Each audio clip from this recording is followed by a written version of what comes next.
नमस्कार, times of Swaraj में आप सबों का स्वागत है और मैं हूं संतोष सिंह।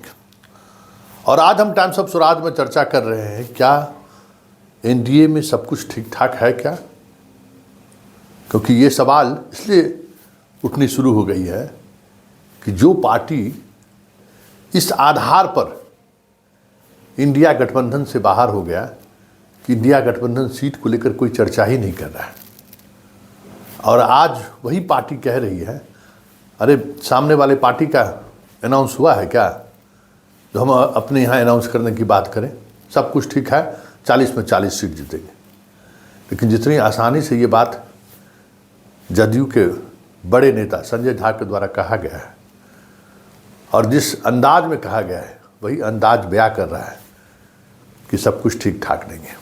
क्योंकि जिस तरीके से मीडिया में खबर चलाई गई थी कि इंग्लैंड या जहाँ कहीं भी विदेश दौरे को बीच में ही छोड़कर नीतीश कुमार दिल्ली पहुँच रहे हैं और आज उनकी दिल्ली में बीजेपी के बड़े नेताओं से बैठक होगी और सीट शेयरिंग को लेकर चर्चा होगी। लेकिन ऐसा कुछ भी नहीं हुआ, सीधे दिल्ली से पहुँचे और दिल्ली से वो पटना पहुँच गए।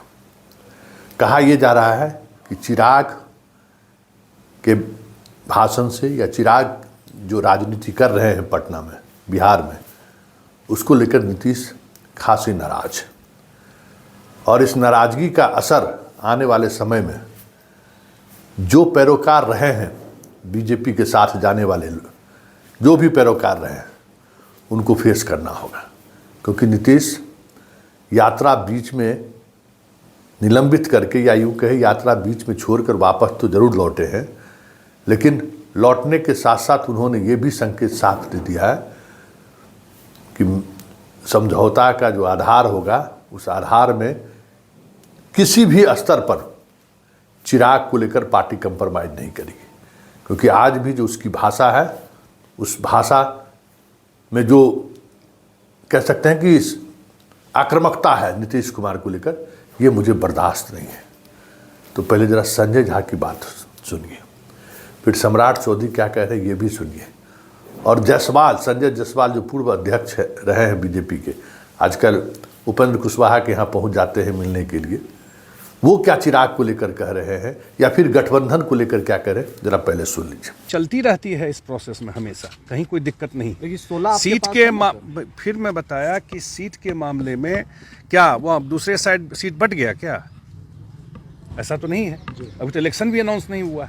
तो जहाँ तक बिहार में सीट की बात है, एनडीए में कहीं कोई समस्या सीट के लेकर के नहीं है।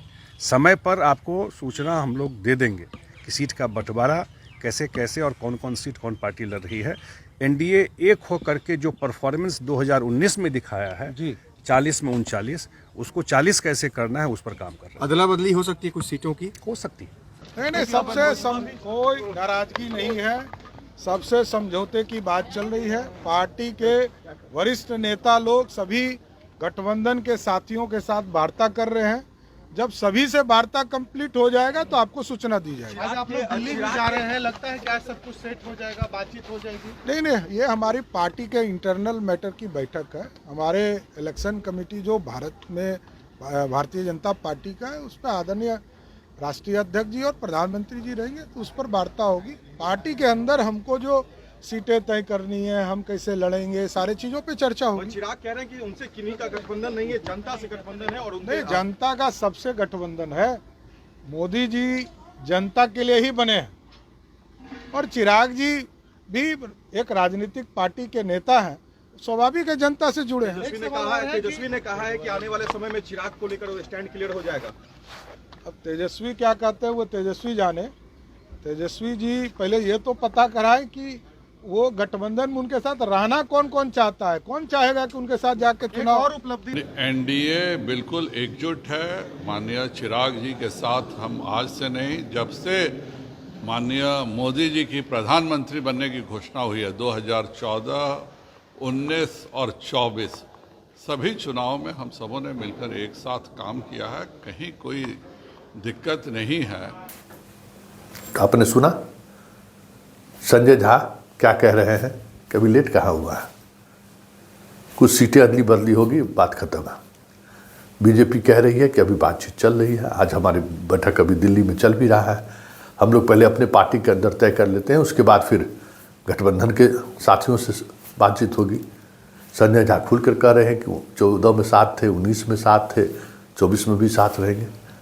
मतलब कुछ न कुछ बीजेपी के अंदर भी चल रहा है चिराग को लेकर, और यही वजह है कि नीतीश कुमार इस मुद्दे पर इस बार किसी भी स्तर पर कंप्रोमाइज करने को तैयार नहीं है। और आज जो कुछ भी बैठक हो रहा है, सवाल यह है कि बिहार में कौन सा सीट किसके पाले में रहेगा। जदयू और बीजेपी में अदला बदली की बात हो रही है, तो कौन सा सीट जदयू छोड़ने वाला है और बीजेपी उस सीट पर चुनाव लड़ने वाला, पहले ये तो तय हो जाए, क्योंकि ये अभी तक तय नहीं हुआ है। तो ऐसे में आज जो बैठक हो रही है बीजेपी का, उस बैठक में बिहार के मुद्दों पर क्या चर्चा होगी। जिन 17 सीटों पर बीजेपी पिछली बार चुनाव लड़ी और 17 के 17 सीट चुनाव वो जीती भी, कुछ सीटें गठबंधन के साथियों को एनडीए के, क्योंकि अब मुकेश सहनी को भी बुला रहे हैं, तो कुछ सीटें उनके लिए उन्हें अदला बदली करना होगा, छोड़ना होगा। कुछ सीटें नीतीश कुमार के जो 16 लोकसभा क्षेत्र हैं उसमें से कुछ अदला बदली होना है। वो अदला बदली जो कुछ भी है अभी तक तो तय नहीं हुआ है। पारस को लेकर नीतीश का अपना एक अलग स्टैंड है। तो ये सारी चीज़ें अभी तय नहीं हुई, तो फिर आज के बैठक का मतलब क्या है, बड़ा सवाल है।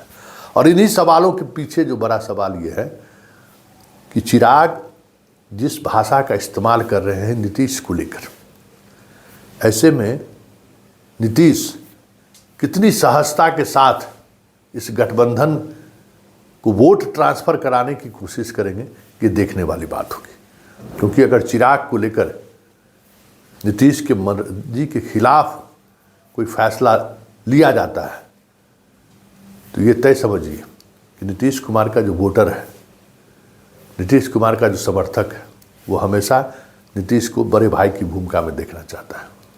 और जैसे ही ये भूमिका बदलती हुई दिखी, तो फिर उनका वोटर कहीं और शिफ्ट कर जाए तो कोई बड़ी बात नहीं होगी। 2005 से लेकर 2020 के चुनाव तक आप जब उनके राजनीतिक समीकरण या गणित पर जब गौर करेंगे, तो ये बातें स्पष्टता के साथ आपको देखने को मिलेगी। और यही वजह है कि जब कभी भी नीतीश असहज होते हैं, तो मोदी को भी छोड़ने में चंद मिनट की देर नहीं करते हैं और लालू को भी छोड़ने में चंद मिनट की देरी नहीं करते हैं। वजह उनके वोटर को हमेशा ये लगते रहना चाहिए कि नीतीश बिहार में बड़े भाई की भूमिका में है और नीतीश जो चाहेंगे वही बिहार में होगा। तभी तक उनका वोटर उनके साथ खड़ा रहेगा।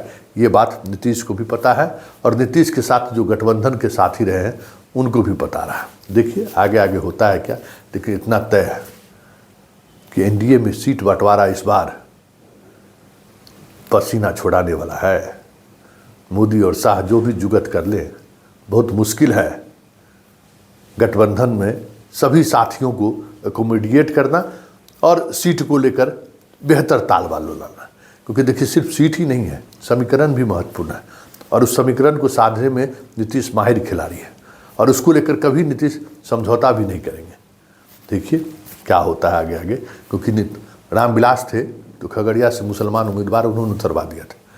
अब तो सामने वाला से कोई बातचीत भी नहीं होती है, कोई डायलॉग डिलीवरी तक नहीं होता है, एक दूसरे से प्रतंज कसते रहते हैं।